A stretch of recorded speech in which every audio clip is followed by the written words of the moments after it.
Hello YouTube, welcome to my channel. Today I'm going to cover a little something different. I've been doing a lot of videos on pellet guns and air gun shooting due to the shortage of ammunition, but due to the 7 million new gun owners in 2020 and already 2 million guns sold in January of 2021, I wanted to cover gun safety. I've been seeing on the news that there's been quite a few accidents with kids getting a hold of their parents' guns, or people showing their friends or neighbors their firearm and accidentally shooting them.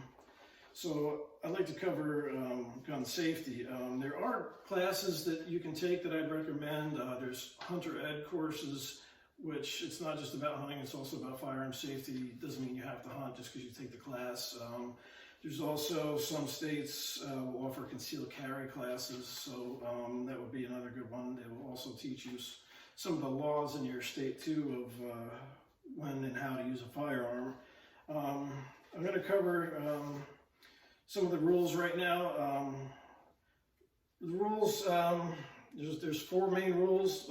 Number 1 is the trigger. Keep your finger off the trigger until you're ready to shoot. Keep your finger alongside the firearm like this. There's no reason to have your finger inside the trigger guard until you're ready to shoot. So once you're aiming at your target, you can transition from here to here. So trigger discipline is number 1 on the list. Number 2 is keeping your gun pointed in a safe direction. When I took my first concealed carry class, the instructor said something about the laser law, and he said what that is may pretend there's a laser beam always coming out the end of your firearm, and whatever that laser beam crosses, it's going to destroy. So keep it pointed in a safe direction. The next one is target and beyond. Know what your target is. I've heard hunting stories where it was either not light out yet, or it had already gotten too dark, and somebody saw movement, they thought it was a deer, they took a shot and ended up shooting and killing somebody, or they heard something in that direction running through the brush, so they took a shot at it. They thought it might have been a deer. If you don't know what your target is, then don't shoot it. Also, what's beyond your target? It could be a deer, you could be hunting, you could be on a range shooting, and maybe a child runs across the back or something. So be aware of your surroundings, know what your target is, as well as what is behind your target. And before I get into the 4th one, I want to talk about ammunition. Full metal jacket ammunition will tend to penetrate your target more if you're shooting an animal or a person.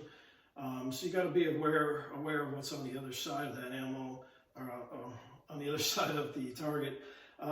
The full metal jacket ammo is okay for field and target, but when you're shooting self-defense ammo, you probably want to use hollow points, because that bullet expanding is putting more energy inside your target and has less chance of passing through and hitting what's on the other side. Also, depending on what your target is, you don't want to shoot at hard surfaces, water, rocks, ice, things of that nature, even most steels. There are some steels you can shoot at. AR-500 we shoot at in Steel Challenge.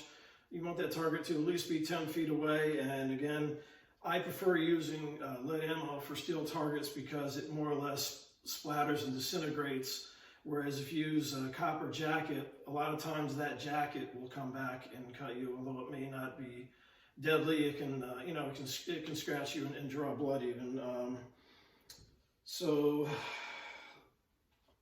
the next thing I want to cover here, the 4th of the safety rules is always treat a gun as if it was loaded.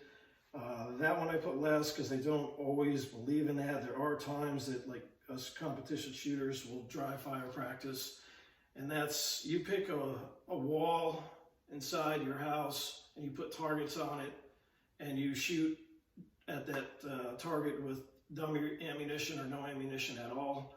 The other thing I wanted to add is, if you're going to be doing dry fire practice, is to use a wall that nobody's on the other side of, preferably like an outside wall. Always check, double check, triple check to make sure your firearm is unloaded. Don't have any ammunition near you or in the room. You could use dummy rounds, but You don't want to have any ammunition in the room where you're going to accidentally, maybe you're practicing reloads and you drop your ammo and put a live one in there. So you don't want to have any live ammunition in the room if you're going to be doing dry fire practice.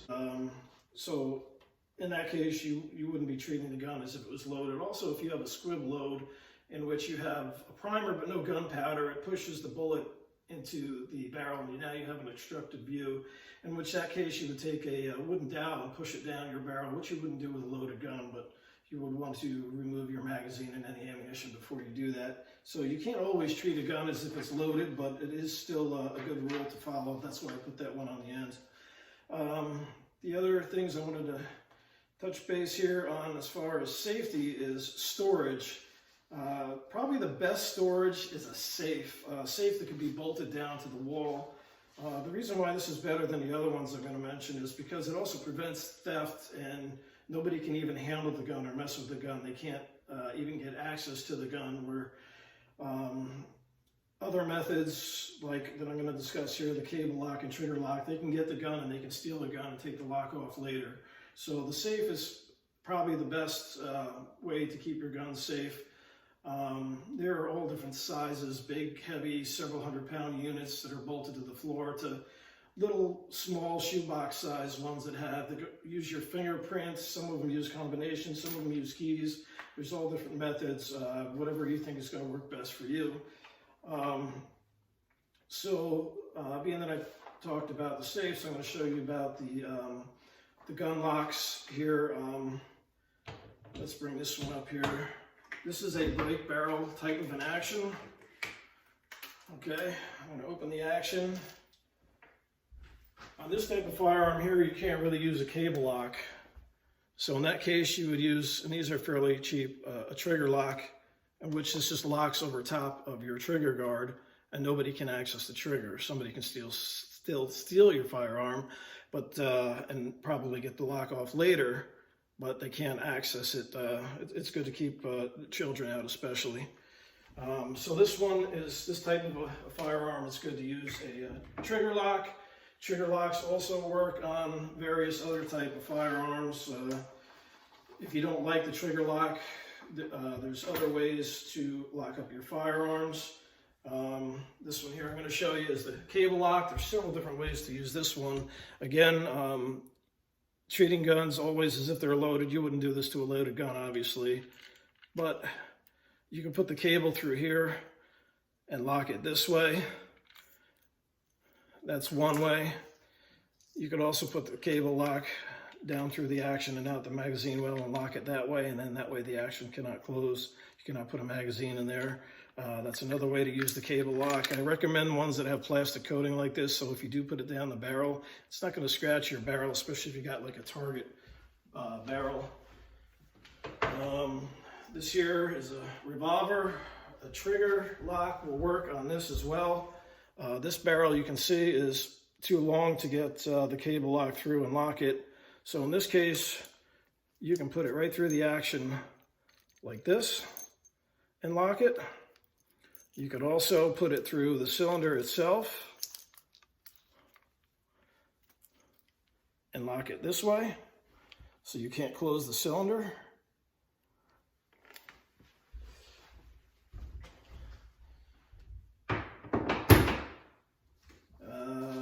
This one here is a long rifle. This has an open bottom on a long rifle for your magazine to go in. So you would open your action, stick your cable lock down through your action and out where the magazine goes, and lock it this way. That way you cannot close the bolt and you cannot put a magazine in it. The last firearm I have here is a high-powered rifle. In this case here, it doesn't have a removable magazine. I suppose if you wanted to, this opens and you can stick your cable lock through there and leave that open, or you could just use the trigger lock.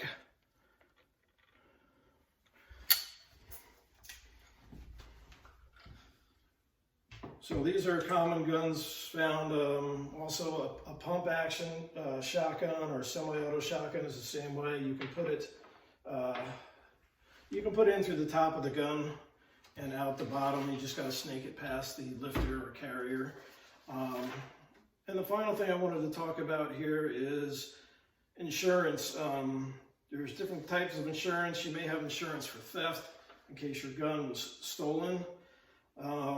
There's also insurance that covers you in case you have to use your firearm. Even if it's a justifiable shooting, there's a good possibility that the family of the person that you shot will come after you with a lawsuit in a civil case. So you could also get insurance to cover you for that. That's about all I have that I wanted to cover. I hope this helps some people and new gun owners to help save a life.